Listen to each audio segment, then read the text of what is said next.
los 10 años.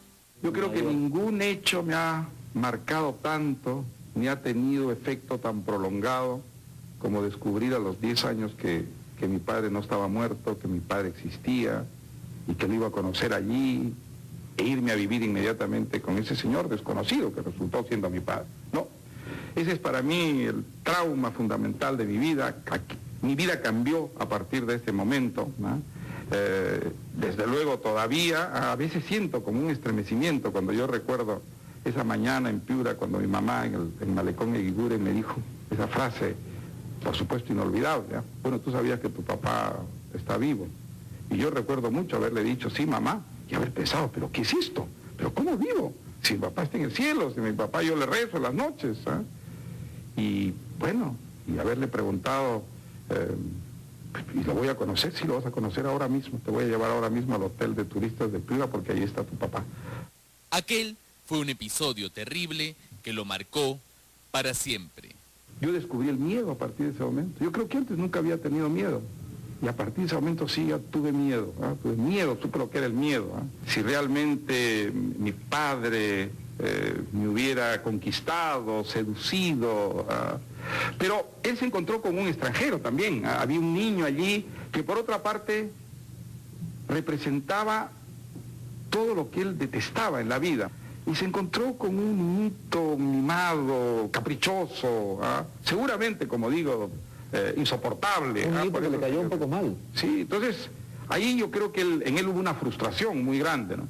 Y después un niñito que lo que le gustaba en la vida era escribir poemas, algo que a mi padre lo enervaba, no tanto por incultura, sino porque él asociaba esa actividad a las cosas que le parecían más detestables, la bohemia, por ejemplo, e incluso la mariconería.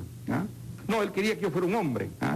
Y para él un hombre, pues era eso, es una manifestación de la virilidad. No, un cachaco no, pero alguien viril, alguien que no perdiera su tiempo escribiendo poemas, ¿no? Además, ese señor me robó a mi mamá, ¿no es cierto? Mi mamá vivía para mí y de pronto ya no empezó a vivir para mí, sino para ese señor.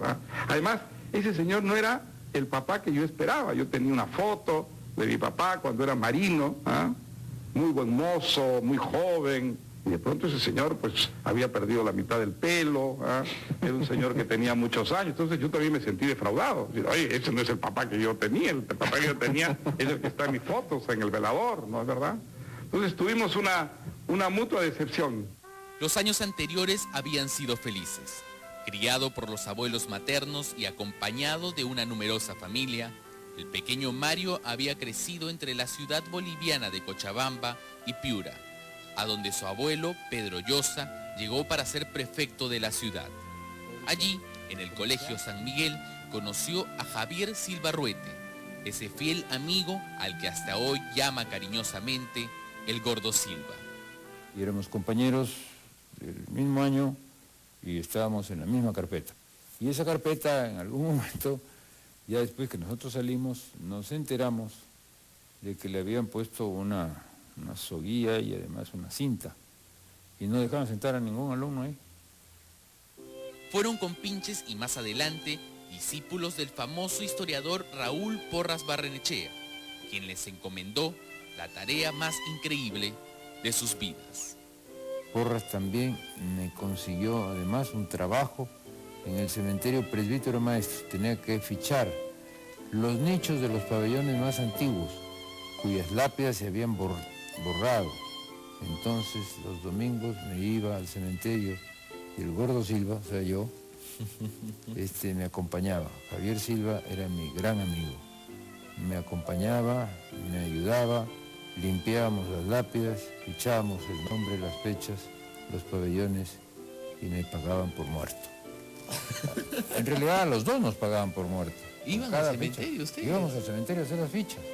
Fichas de muertos para Raúl Porras. Para Raúl Porras, que era miembro de la Beneficencia Pública, que es la propietaria del cementerio, pero como además era historiador, él necesitaba esas fichas para saber dónde estaban ubicados por los muertos principales, los que hacen la historia del Perú. Mario Vargas Llosa ya no censa muertos, pero sí le da vidas paralelas a personajes de su entorno porque es un escritor realista y un gran amante de la verdad. Una de las cosas admirables de Mario es esa coherencia que tiene, ¿no? Es decir, y usted sabe que si a Mario le pregunta una cosa, va a decirle exactamente lo que piensa. No va a cambiarlo por circunstancia que sea más favorable, no decir lo que piensa. ¿No? Jamás va a pasar eso. Es un hombre transparente y que no hace concesiones a la verdad. Siempre está diciendo la verdad y no le importa qué piensen los demás o qué digan los demás de él, ¿no? Es un hombre que es fiel a su sueño, a su visión y a su palabra. Es tan ajeno a la mentira que ni siquiera es capaz de engañarse a sí mismo. Mario fue poeta inicialmente. Mario era periodista y poeta. Y escribió cajones de versos. ¿Qué pasó? Un día él llega a la conclusión de que como poeta no es bueno. No, le digo, ¿por qué vas a ser mal poeta? Esos son unos lindos versos, mira, este es un bonito verso. No, yo he llegado ya a la conclusión. Quiero que me acompañes esta noche a quemar todos mis poemas. Uy, le dijo, pues es una barbaridad. ¿Y a dónde vamos a ir a quemar? En la noche, a la medianoche. No, me dijo, en la cocina de la casa, de mi casa, ahí vamos, ahí quemamos el asunto. Y lo ayudé pues a quemarme. Yo me cogí uno de los versos, recuerdo que después ya no sé qué se hizo, uno por el largo, pero me quemó todo, porque dijo, yo voy a ser un mal poeta, entonces prefiero dedicarme a hacer novela. O sea, tomaba decisiones así radicales. Así es Mario Vargas Llosa, radical y sincero. Su férrea defensa de la verdad justamente fue la que lo llevó por azar a la política. Han pasado 20 años desde aquella batalla perdida. Él es Nobel y su rival está preso.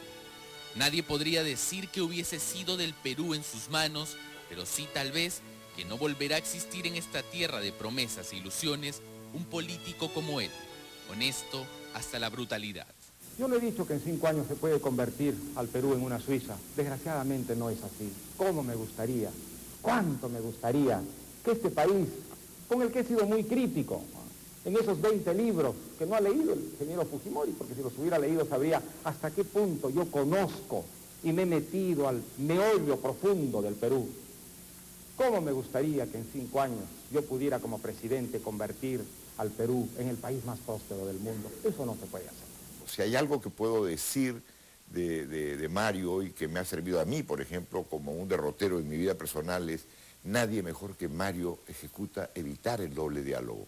Y eso para mí, por ejemplo, que me quedó impregnado y yo trato de mantenerlo. Es decir, decir siempre las cosas lo más correctamente y más claramente posible, aun cuando no sean muy beneficiosas en términos políticos o a veces en términos empresariales e incluso sociales. Lo que pasa es que al final llega él a la conclusión de honestidad absoluta, de decir, tengo que contarle al pueblo de la manera más clara y más transparente qué voy a hacer. Y entonces, por ejemplo, le digo, en la Plaza de Armas de Arequipa, pues fue y dijo, señores, la primera medida que voy a tomar es acabar con la estabilidad laboral. ¿Te puedo imaginar? Pues?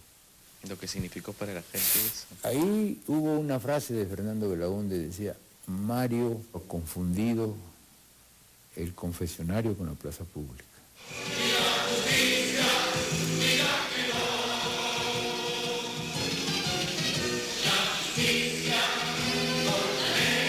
Muchas gracias. Panamericana Televisión, directamente desde la Plaza San Martín, inicia en este momento su transmisión ininterrumpida ya de esta gigantesca concentración convocada por el escritor Mario Vargas Llosa. Every single day, guess I'm really missing you. And all those things we used to do. Hey girl, what's up? It used to be just me and you. I spend my time just